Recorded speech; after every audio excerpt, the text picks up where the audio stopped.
For the Life of the World is a production of the Yale Center for Faith and Culture. Visit us online at faith.yale.edu. This episode was made possible in part by the generous support of the Tyndale House Foundation. For more information, visit tyndale.foundation. Southern is a bowl of shrimp paste, rich in butter, shrimp, sherry, spices, and lemon juice. Blended to a soft consistency and served over a plate of grits, a delicious breakfast treat. Southern is a barbecued pig that was cooked for hours and served with a tomato or vinegar-based sauce, as well as coleslaw, potato salad, baked beans, hush puppies, and iced tea. Southern is a bowl of homemade peach ice cream served during the peach season. Southern is Richard Wright and his bright and morning star. Southern is an oyster roast. Guests are presented with white gloves for shucking and pots of melted butter. Southern is leftover pieces of boiled ham, trimmed and added to a saucepan of heavy cream set on the back of the stove to mull and bring out the ham flavor, then spooned over hot biscuits with poached eggs on the side. It's just glorious. And it just goes on like that. It's incredible. And people who get confused about why would you want to read food writing? I hope after listening to Alissa read this poetry, I hope that stirred something in you. I hope you became hungry. It should always make you hungry. This is For the Life of the World, a podcast about seeking and living a life worthy of our humanity. I'm Evan Rosa with the Yale Center for Faith and Culture. Imagine you're planning a dinner party. Not just any dinner party, but the dinner party to end all dinner parties, serving a supper like it was your last. Locations locked in, menu set, every course is perfectly timed, themed, and you've got all the recipes from the amuse-bouche main course to the sauces, palate cleansers to dessert. I know I've got you hungry, but something's missing. Who's coming for supper? Who's tasting and seeing the goodness of this party? Whose salty presence will season the night, bringing out the very best of every flavor and every bite? And here's maybe the funnest part. Imagine you could invite anyone through history. Who would you have over for dinner? Who would sit at the table of your supper club? Well, Alissa Wilkinson wrote a book that invited a revolutionary recipe of 9 extraordinary women over for dinner to see what kind of insights might emerge. Ella Baker, Alice B. Toklas, Hannah Arendt, Octavia Butler, Agnes Varda, Elizabeth David, Edna Lewis, Maya Angelou, and Laurie Coleman. Alissa herself is a journalist and film critic and a senior correspondent at Vox Media. In this conversation, she and I talk about eating, drinking, being merry, but also being human. We join Hannah Arendt at a cocktail party to discuss views on friendship, love, evil, and difference. We get really hungry thinking and reading through the Southern food writer Edna Lewis, who brought farm to table to New York way before it was cool. And we discuss surely one of the best movies of all time, the gorgeous film Babette's Feast, which offers an imaginative and experiential education in the place of joy, pleasure, and recognition in a flourishing spiritual life. So, thanks for coming to the dinner party.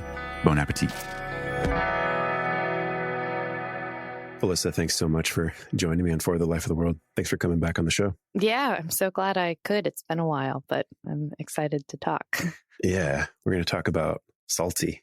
The spirit behind what we try to do on this podcast and in general at the Yale Center for Faith and Culture is appreciate the long shelf life of ideas, whether that shows up in books or culture or however those might be presented.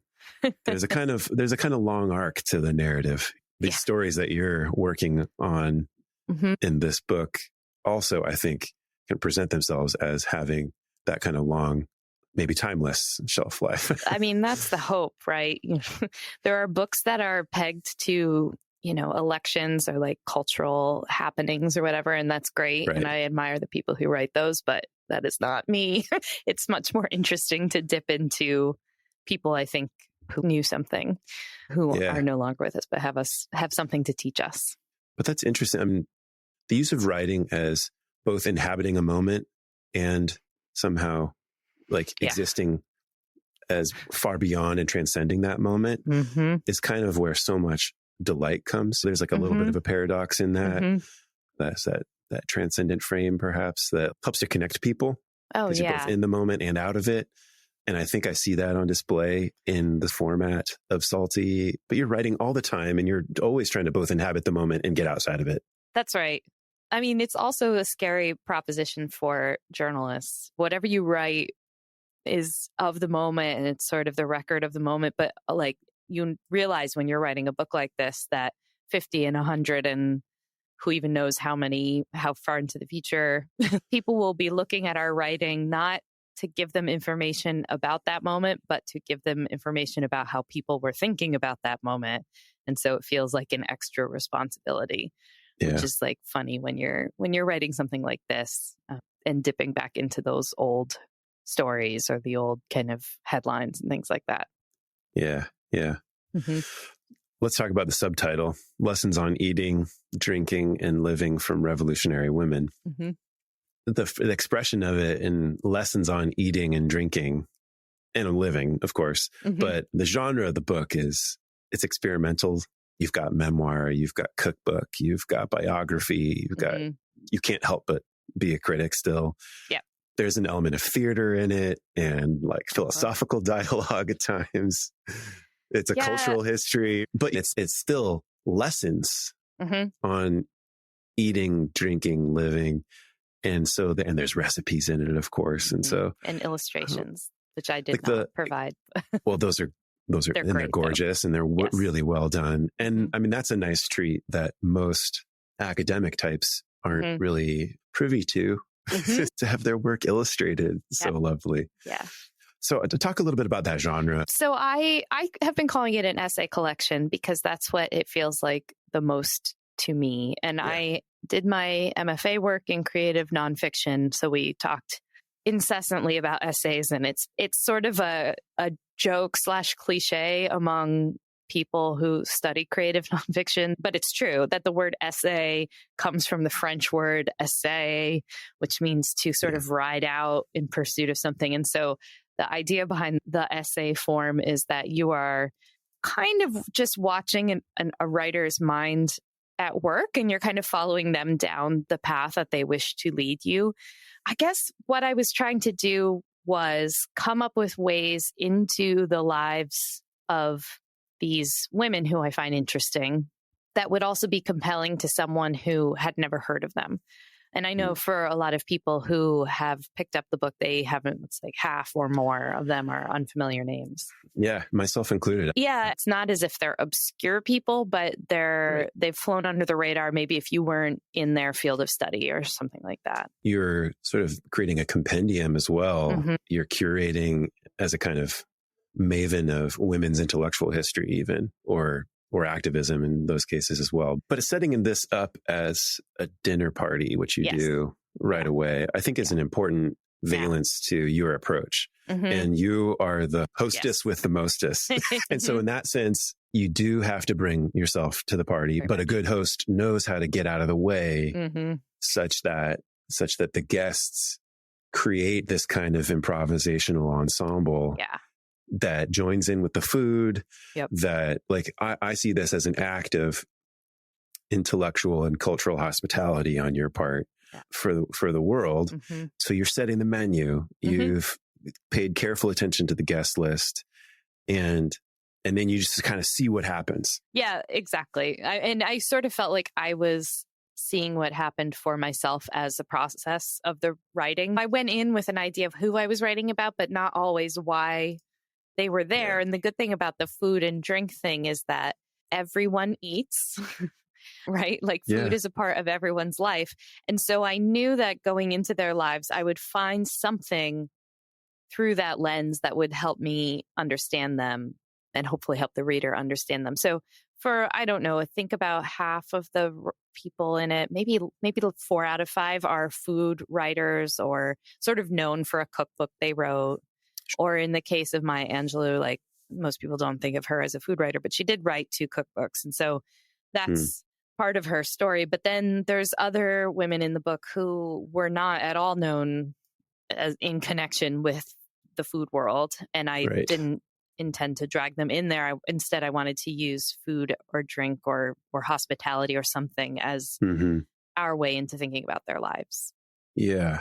Let's talk about some of those. I think one of those is Hannah Arendt. Yeah. Why is she at the party? Why don't you start there?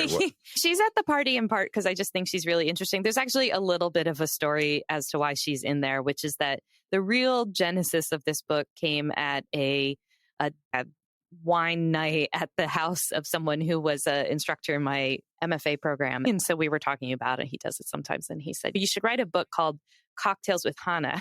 And I said, what? Yeah. And he said, yeah, because they had these great cocktail parties. And that always stuck in my head as just kind of a fun concept for a book I would enjoy writing. And so I figured, well, where better to start than with her cocktail parties? Anyone who's been in like a real New York apartment where it's like a little shabby, not really big enough for the number of people who are in it.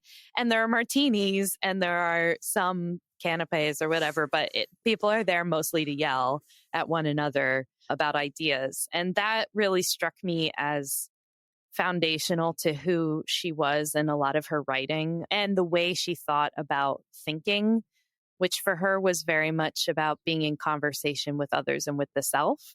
And so I sort of use that cocktail party as a way into thinking about her ideas about friendship. Right. I want to talk a little bit about Arendt's ideas and how the cocktail party is symbolic of that kind of, this chapter is a subversive feast among friends.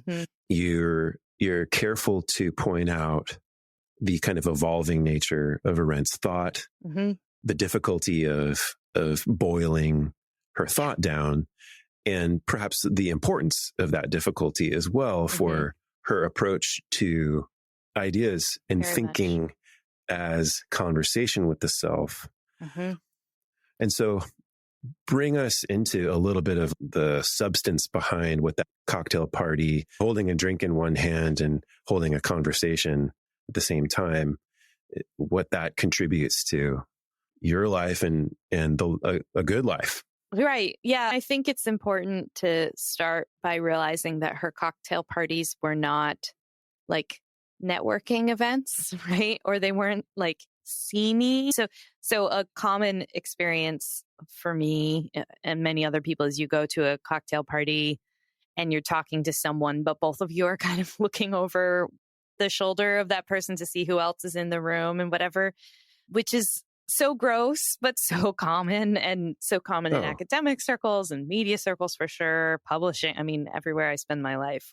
Or even in the business world, like you take a glance at someone's name tag, size them up, and then you might have checked out already. So you're kind of presenting that in contrast to what... that's not what hers are. Hers are definitely cocktail parties.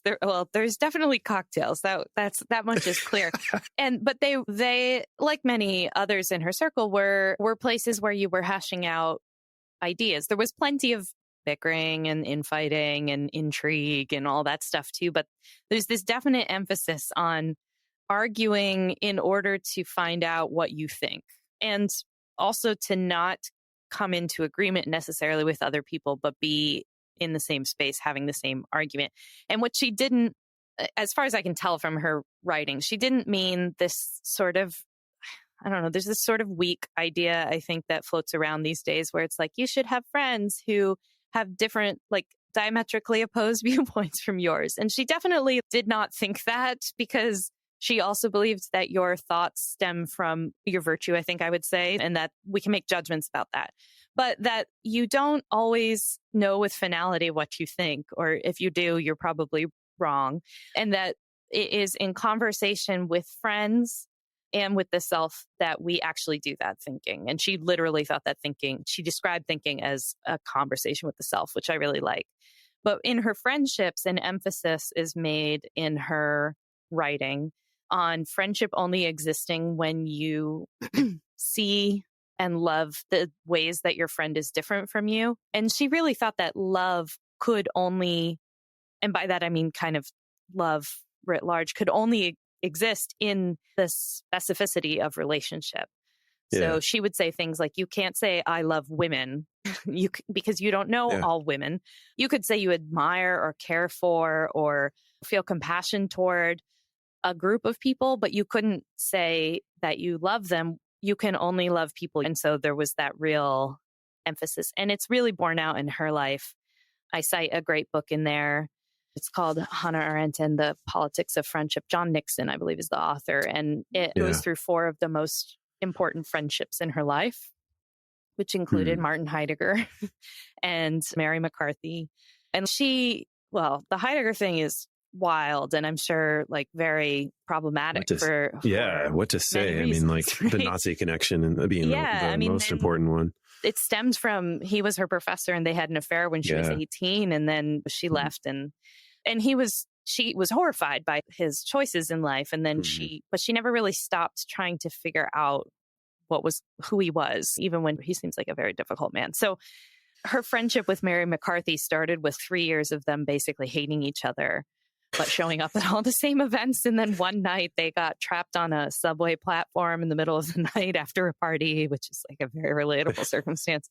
And one of them said to the other, "This is ridiculous. We think the same way about so many things. Let's just be friends." And then they were like best friends. You can go buy a volume of their letters to one another. Yeah. When Hannah died, Mary finished her last book, dropped her own work to finish it, and publish it. What I love about how this expresses so much, the complicated nature of Arendt's thinking is I wouldn't say caused by, but it at least correlates with and very likely is related to the complicated nature of her life. But this is to say, and then perhaps I'm breaking one of Arendt's most important rules, which is not to overgeneralize, but this is perhaps expressive of, I think, what is a universal of human life, which is there's ideas, but then there's the people behind those ideas, and there's the lived experience that gives rise to those ideas. Yeah. I wanted to read a little bit from how you sum up some of her thinking in Salty. You're speaking about her concept of Amor mundi, love of the world. Yeah. But you say loving the world means working on 2 specific tasks. The first is to doggedly insist on seeing the world just as it is, with its disappointments and horrors, and committing to it all the same. The second is to encounter people in the world and embrace their alterity or difference. I think when we say complicated, people are complicated or things are messy, I think this is one good way to add a little bit of coherence or clarity to the idea, is that we're talking about many forms of difference or alterity that are constantly placing us in some form of tension or conflict with the other. Yeah. And so much emerges from that. So, ideas, beliefs, preferences, ways of being in the world all emerge from this encounter of difference and the other. You know, the reason that was so resonant was in part because in my life, I feel like a lot of times I've encountered that in a meaningful way. I mean, not to rag on the internet, but it's not really on the internet so much as it is at somebody's dinner table. I really admire people who can put together gatherings where they know not everyone in this room is the same, which requires like a lot of life work to get to that point, right? But yeah, I mean, just the idea that I would encounter and sort of understand myself through encountering, and not just encountering, but like in a deep way, in a relationship, an ongoing relationship with someone, start to understand why I think the way I do, not in order to stop thinking the way I do, which is sometimes the way people, I think, use that idea, but rather to build it out, make it more robust. It's not just like a slogan I heard in a class or something. It's something that like stems from inside of me, and I can kind of articulate that. But you can only articulate it if you need to in order to be in relationship with someone else. And that's not possible with all people. Most people have heard of her concept of the banality of evil. This has gotten thrown around a lot. It's sort of one of those quotes that it's not exactly taken out of context, but the fuller context makes it a lot more interesting. So the idea of the banality of evil, she doesn't mean that evil is boring exactly. She just means that you don't have to that evil doesn't come from people who present themselves as evil so often, as from Right. like true evil comes from nothing, from the good people who do nothing. So part of that concept comes from just how she fled the Nazis. Yeah. She fled the Holocaust. And she herself Jewish. She's Jewish, and she fled to the U.S. along with many of her friends. And they knew that the problem, it was obviously very bad that there were people who were actively trying to harm them, but the people who refused to stand in the way of that harm are the ones you need to worry about. And then she goes and reports on this trial of Adolf Eichmann, who's the architect of the final solution. Mm-hmm. And she reports on it for the New Yorker, and she writes back home, basically, this is not like this man is remarkable in his banality. He's just a bureaucrat. He's just like a guy. You don't look at him. He's not Charles Manson. You don't look at him and think, oh, this guy, like, obviously architected the slaughter of millions of people. And this statement was hugely controversial, to the point where it's almost funny now to see how uncontroversial it is when you sort of throw it around, because it was, she lost friends over this, because people said, well, how can you call him banal if he did all those evil things? And I totally see the point. It's just that if you sort of look at where she's coming from, you can also, I hope, see her point. And I think it's really borne itself out in the 20th century that the people doing these wicked things, often on large scales, wicked leaders or whatever, are not remarkable geniuses or brilliant serial killer schemester types. They just know how to grab an opportunity or are just doing what they're told. So that whole thing is really interesting to me, but it's especially interesting because she did lose friends over it. There was a lot of argument about it. I think there's a robustness to her thinking about alterity and difference that is often lacking in like Facebook memes about how you should be friends with people who don't think the way you do. So there's a bigger issue at stake there. And she, coming from, it's interesting because she wrote her undergraduate thesis on St. John and Augustine. She's Jewish, not particularly religious in adulthood. She argues with John a bit, actually, in her thesis, but generally that's where her idea about love of the world comes from, is actually trying to get around the idea that we can't love the world. For her, loving the world is seeing it in all its reality and not looking away. Yeah. Not pretending you can erase reality in order that makes you uncomfortable or whatever. Yeah. I mean, it's so much of I think the imaginative force of what you're doing in this book is bringing us all together across, in this case, time as well as space. It's irreplaceable. Yes. The idea of bringing all that you are to a room, to a specific room, that if you want to know anything about the world, you won't find it through generalizations, a conceptual understanding, a propositional knowledge. You only get to knowledge, you only get to love through acquaintance, through encounter. And that's where that like encountering difference, even if it's just a difference of particulars and not necessarily a difference of kind. That's what we want our friendships to be, a sameness of kind in some respects. But there's still that reaching out into the world and moving into a particular space and encountering yourself in those moments of opposition, moments with the other. It's life-giving and meaningful. And I think it's worth noting that for large stretches of her most important friendships, she was physically displaced from the people who were her close friends, including McCarthy. They were always kind of orbiting each other. And it was really important to them to write letters. There's just like tons of letters from mid-century. And I love reading letters between close friends who don't see each other very much, but write these letters, because there's this sort of sharing of the self, sharing of like anecdotes from your life, silly things that happened, saying, oh, I can't wait till we can see you. We're going to be in the city like 3 weeks from Monday. Will you be there? And also ongoing, years-long ongoing arguments about various ideas, or you pick up on things that they said to one another when they did see each other. And I think that's really spectacular way to get to know somebody, is to read their letters, much more than their biographies, I think, because you start to get a sense of their personality. Yeah. Yeah. Who should we talk about next? Well, one of my favorite people in this book is Edna Lewis. So maybe we can talk about Edna Lewis. So how did you come to know of Edna Lewis, and why is she at your dinner party? See, I should have known about her before I did, because I have always been a little bit of a cookbook hound. Years ago, I was really into kind of the history of the farm to table movement in America, Alice Waters and all this stuff. I heard about her because I think it was the first week of the pandemic, actually.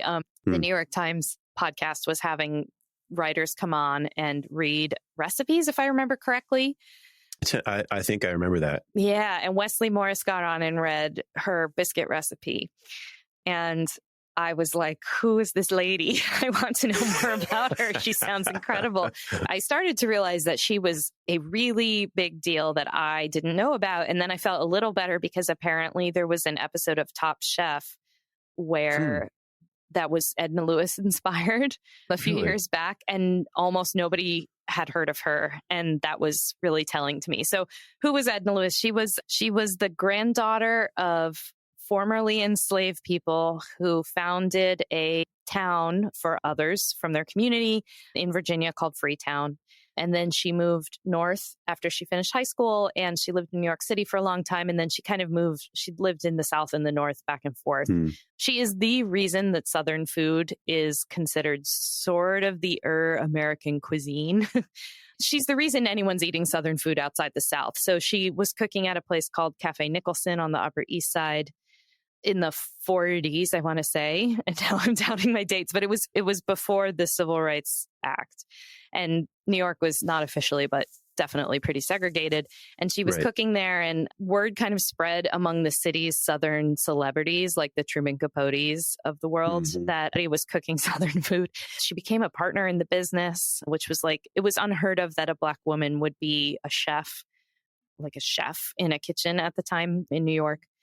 She eventually left, but she ended up writing these cookbooks, one of which, The Taste of Country Cooking, sort of functions as a memoir of her youth in Freetown. And it kind of goes through all the seasons. And she'll have a recipe for plum jam or pickled something, or like a pork dish. And then there'll be all these kind of reminiscings about life in Freetown, which she's kind of remembering through child's eyes. And this is all very interesting. There's recipes for certain holidays and like homecomings that would have been celebrated among the families in that community. And Emancipation Day. Emancipation Day. And noticeably lacking in a few holidays that you might have expected to see: Thanksgiving, I believe, and Independence Day. And there's something there that's very interesting, just in her kind of subtle. It's about her youth, but it's the book is being sold to people who didn't experience her youth, and just sort of the subtlety of what mattered to them. And also there's some stuff about what it meant to be safe in that community. There may or may not be, but there seems to be some subtle evocation of what it was like to live near a place where lynchings had taken place in some of the imagery she uses. So it's a very smart and interesting book, but you can miss all that if you just read it and you're like, oh, look at this kindly lady writing about grits or whatever. And that's all really interesting, I think. And then in the end, that's the reason that Southern food and her other cookbooks are the reason that Southern food stopped being considered sort of food for what people might have prejudicially considered like poor or uneducated people. And so in a way, she pioneered the farm to table movement, because that's what she cooked and that's what she advocated for. And that's what seems to be, I think that there are probably some that don't realize that that's what Southern cooking is really based on. Exactly. Yeah.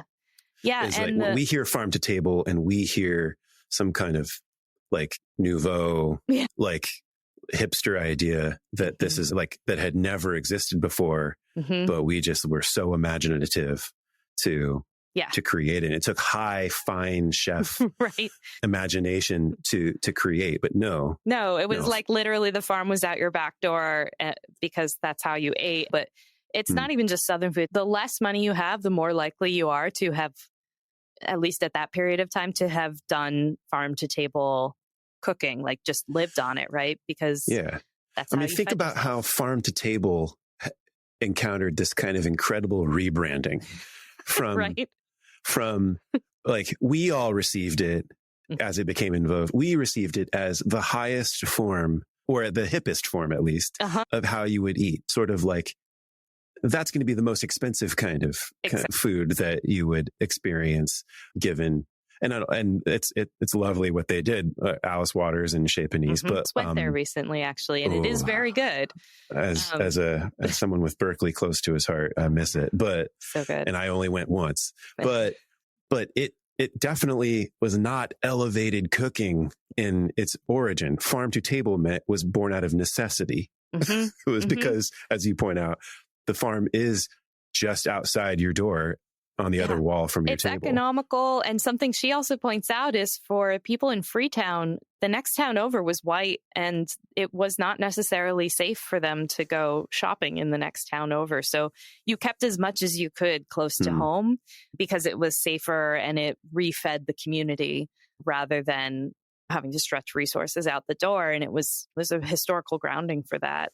So it's kind of a time-honored American tradition, but I think we get sometimes, what can we say, whitewashed ideas about what that tradition actually is.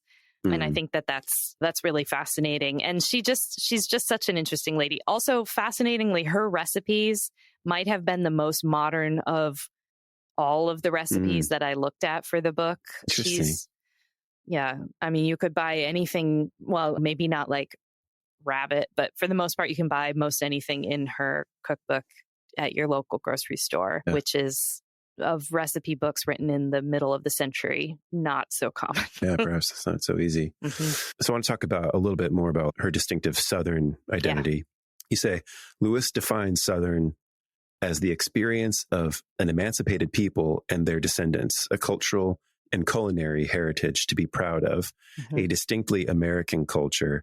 And as she offers definitions, readers are reminded she's refusing to be defined by anyone but herself. Yeah, right. She wrote this article called What is Southern, that for Gourmet magazine, I believe, and it didn't get published before she passed away. And then they sort of found it in a stack and were like, oh, we got to publish this.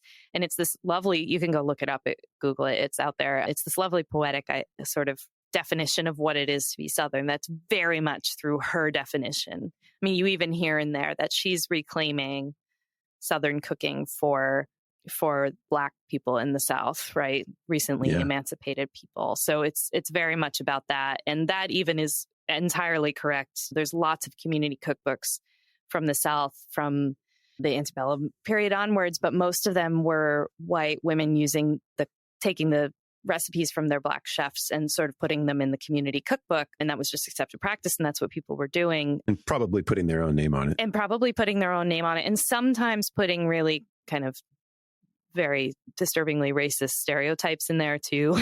But that's what we think of, right? Of as Southern food. And certainly there are people who don't fit that mold, or there are people who weren't wealthy enough to have help. But, what became Southern food was defined by Black people, mostly Black women who were cooking. And that is now the food that America eats all the time. Yeah.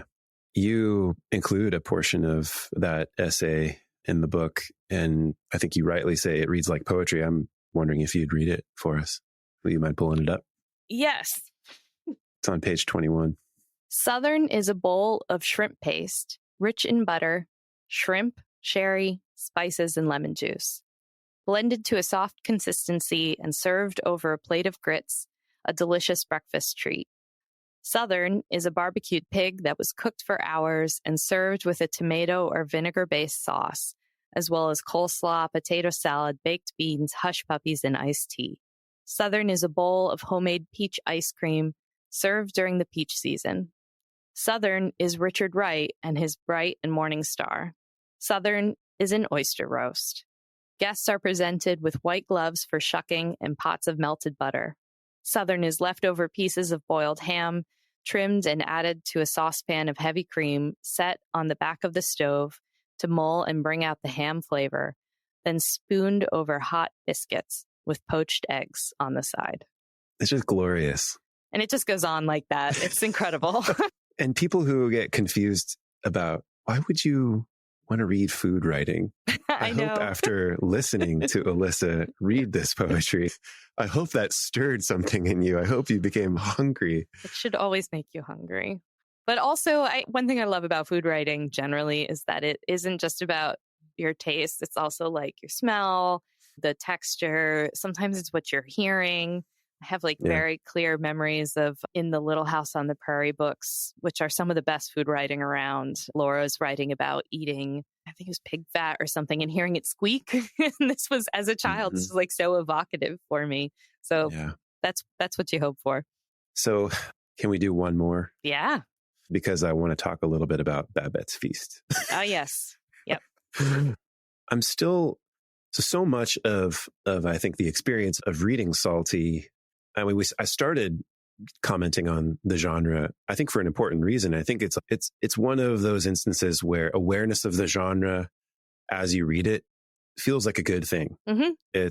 And I appreciate the sense in which it becomes a kind of metaphor, or the dinner party is a metaphor for an intellectual feast, but not just merely intellectual. I really do feel like the worlds of the intellectual and the cultural and the physical and the spiritual are kind of colliding in this spirit. And I think this is what dinner parties are all about. And I'll offer a little bit. Before I moved to Connecticut from California, I was part of a supper club with 5 other couples, and we're all kind of in the same life stage. And my wife, Lainey, and I were invited into this supper club, which had been a long running supper club. It's been going for almost 20 years. In fact, it's called the Los Padres National Forest Supper Club. Amazing. And it is fine dining, but it's fine dining put on by very ordinary people who are not themselves chefs. And it was a kind of experiment in a temporary transcendence from the ordinary into extraordinary, right? It was, you dress up to the nines. This was a black tie event. Amazing. And it became an important regulation. Several courses were required. A lot of study went into it. They were often themed, different themes. So we once put on a Kentucky Derby themed party. Perfect. We did Roald Dahl, who is not well known for it, but was also a food writer. Did you have a chocolate fountain? And did anyone fall in? No one fell into it. No, in fact, the invitations were chocolate bars that were homemade. Oh, amazing. And that's just the start of it. There was a Midsummer Night's Dream was another theme that someone else put on. Only the Good Die Young was another. Wow. Now I could go on and on and on, but those are just some of the expressions. And here's a shout out to, let me just name Matt and Ashley and Chris and Layla. And I mean, really, there's a community that formed around it. Gavin, Rebecca, Juan and Christine. These are the people that were part of our tenure in the supper club. And a lot of other people have been there, but it's that movement from ordinary into extraordinary, right? Like you get babysitters for your kids and you show up, and I don't normally dress like this. I don't normally eat like this, but damn, just being there in this moment just opens up vistas of life and experience that makes sense for why food writing and why a kind of intellectual for like a dinner party does give you lessons for living. This is so much about life. And it's, yes, it is a necessity, right, as Arendt was about, but it's full of bounty and poetry. And I think that's kind of encapsulated by this movie I've loved for a long time. So how could I have a conversation with you and not bring up at least one film? The movie Babette's Feast is just this. I think it came into my life maybe a decade ago.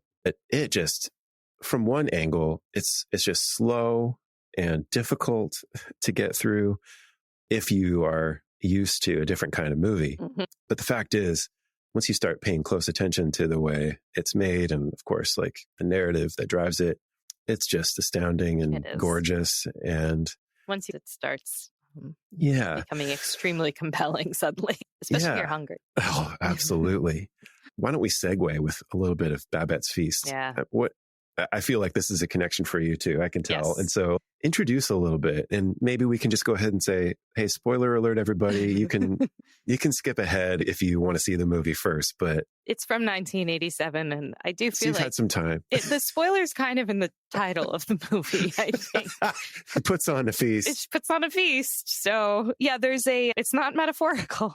Well, it is, but it's also literal. Yeah, it's actually based on a Isak Dinesen story, which I at one point had thought of putting Dinesen in the book.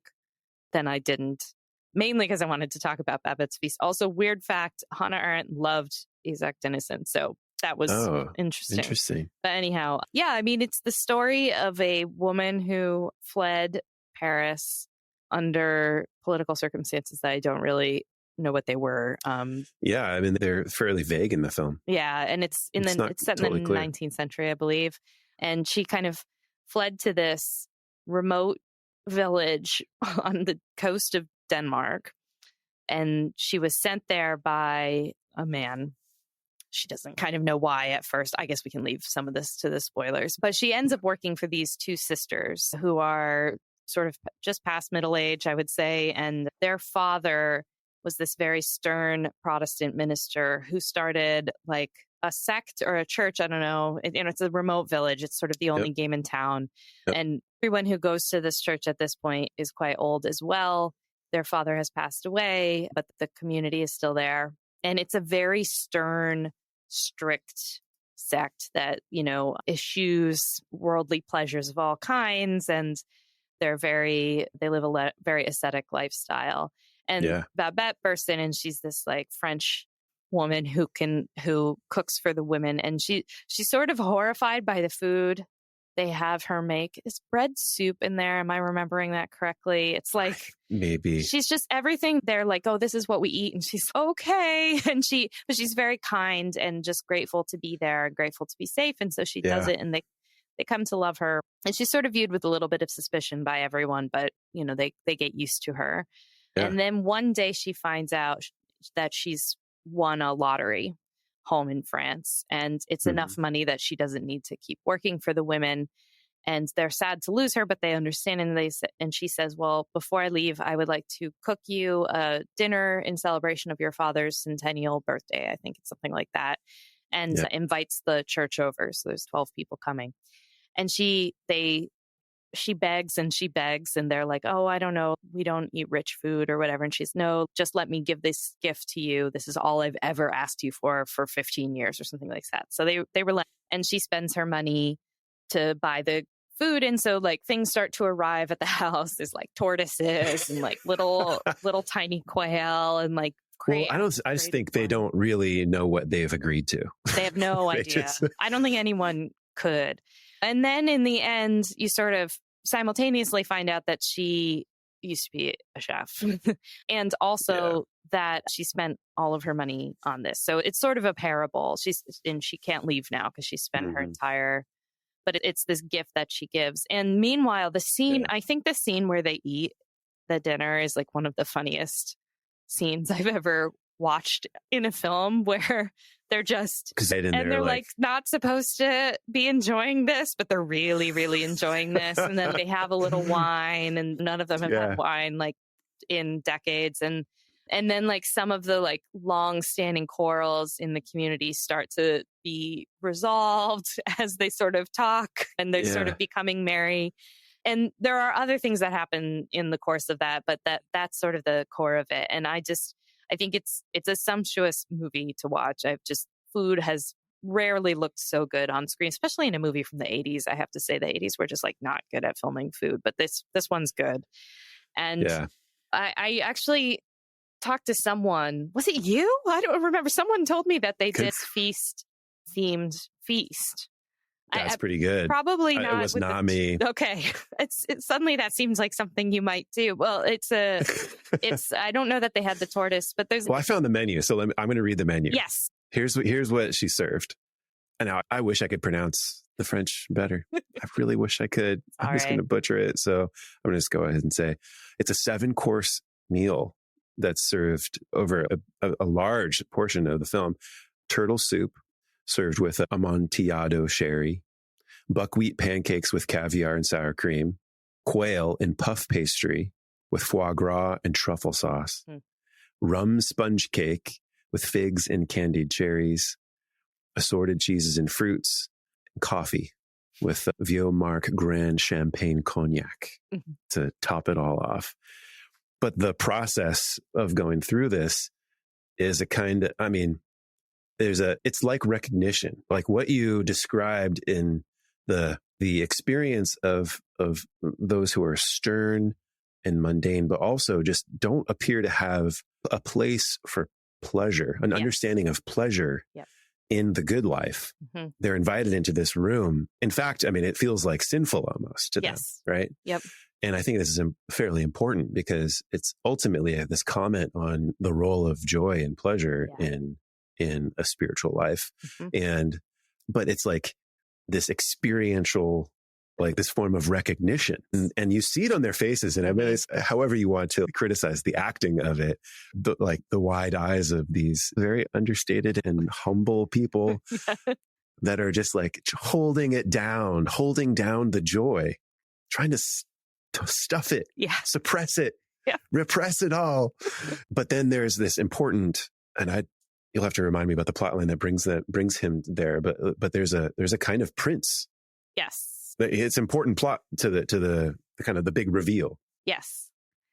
This is actually the piece of the story that always escapes me myself, but it's something to do with him having been in love years earlier with one of the daughters, and he's in the Swedish army or something like that. And the whole reason Babette even found them in the first place is that a opera singer had met the daughters as well many decades before. And when he met Babette and ate a meal at her restaurant and knew that she had to flee, he said, "I know these people who will take you in. They're good people."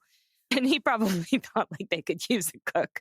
There's this parable aspect to Babette's feast that is really quite stunning, especially when you consider this movie I believe it won the Oscar for Best Foreign Language Film. Yeah, in 1988, premiered at Cannes. It was like it's an important art film of the 80s, but it's also kind of continued to resonate. I think in part for me, one reason I love it is that it feels like a cinematic adaptation of The Supper of the Lamb, which is a book I love. I do know that. Yeah, and just everything that's in that book kind of is in this movie as well, to the point where I don't know that the director, Gabriel Axelrod, had read The Supper of the Lamb, although it's very possible it was sold well. But you would definitely believe it, having watched it. Yeah, I feel like I'm going to have you back on at some point to talk about Robert Farrar Capon and Supper of the Lamb, because incredible book. Yeah, it deserves its own thing. But I mean, I think the interesting thing here that's kind of representative of, I mean, it was when I heard I didn't know, I thought you might go at least reference it in the book, but it was my first thought. It was like, when I heard you were doing a food book. Yeah. Well, I thought about I wanted to do kind of a book that was an homage to that. There are people who do that, but I figured some people who'd never been read were first on my hit. I think that's important, but I feel like so much of what food does to an individual, and which is expressed in the faces of all those humble people of Jutland, Denmark, is recognition. Yeah. And the ability of food to bring that so close to home for someone. This famous general who somehow ends, and he's dressed to the nines, and he shows up in this humble coastal community. And the whole way through, he's remembering this meal he had at a famous Café Anglais in Paris. And he's commenting the whole way through, and he's almost giving those people permission to enjoy the meal. Yeah. But it comes through this kind of incredible experience where he's having an existential moment throughout the entire meal. They're kind of weirded out by it. At least at first, to me, it seems they can't even taste it. They don't know what they're tasting. Yeah. But they're almost educated in how to taste, and thereby educated how to live a little bit more by this man who understands what it is to how to taste things. Yep. And there's beautiful, I mean, it's mystical at some point. And I mean, there's like amazing moment where he quotes from the Psalms. It's recognition. And Yeah. I think this is an important thing that you're doing in the text, like bringing recognition to these, some of them unknown, or at least they should be better known, better sung, the unsung heroes of women in food writing. Yeah. And also, I think there's that educative element, the idea of learning how to, I think what they all teach us is learning how to appreciate those things like that we encounter, those sort of ordinary things. Mm-hmm. So the ones who were cooking ordinary food, but helping sort of educate on how to pay attention. Yeah.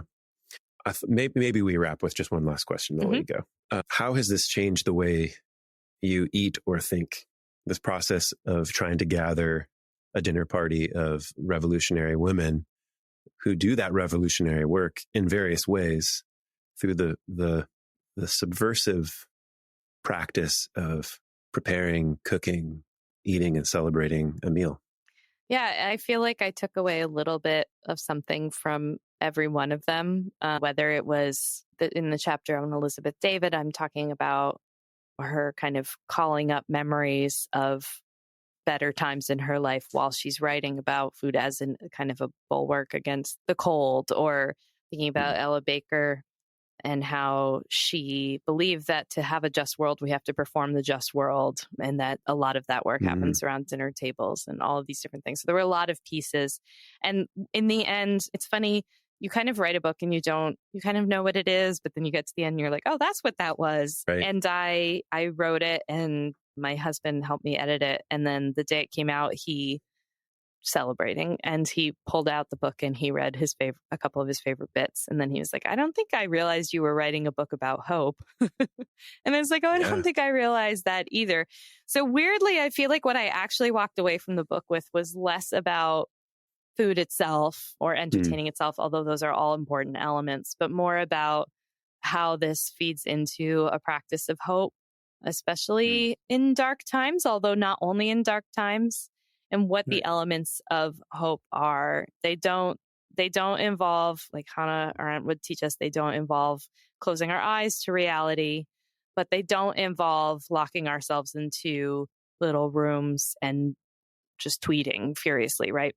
Yeah. They involve like meeting with friends and talking. They involve performing the just world. They involve, in Alice Toklas's case, being an artist when we approach our work and not being ashamed of that as if it's not important enough for us to care about, even though it's just a platter of fish for lunch or something like that. Yeah. So, and I think all of those pieces really came together for me in this chapter on Elizabeth David, who in the midst of a very cold and horrible winter during the just post-war austerity period in England, she'd been living in the Mediterranean for 8 years. She'd returned kind of miserable English food, never the best cuisine on earth, but like really bad at the time. And she was remembering like Italy. So she started in kind of a state of, well, what else am I going to do? Eating like bone and gristle. She starts writing about Mediterranean food, and it's the catalyst for if you eat Italian food in England, it is in part because of people like Elizabeth David, and in part because of people who brought their cuisines with them and said, you can eat this and this isn't suspicious. This is good for you. So that's like an act of hope. And I think thinking about writing as an act of hope was important while I was writing this book because of when I wrote it. And so when I have a dinner party now, which I've had a few, it's really kind of wonderful to have that reflection and that thing memorialized for me, that every dinner party is an act of hope. That's awesome. Great way to end. Alissa, thanks for being on the show. Thank you, Evan.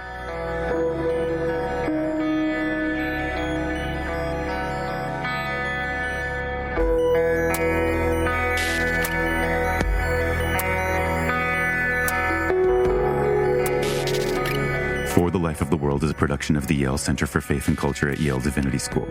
This episode featured Alissa Wilkinson. Production assistance by Liz Vukovic, Macy Bridge, and Kaylin Young. I'm Evan Rosa, and I edit and produce the show.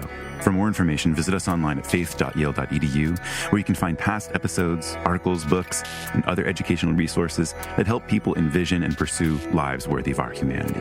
If you're new to the show, remember to hit subscribe in your favorite podcast app so you don't miss an episode. And to our loyal supporters and our faithful listeners, just a simple, humble request. Would you mind telling a friend or share an episode?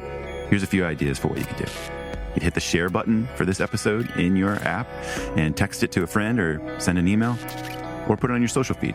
Or you can give us an honest rating and review on Apple Podcasts or Spotify. These are really cool because it helps you express in your own words what you get out of the show and why others like you might find it meaningful too. Thanks for listening, friends. We'll be back with more soon.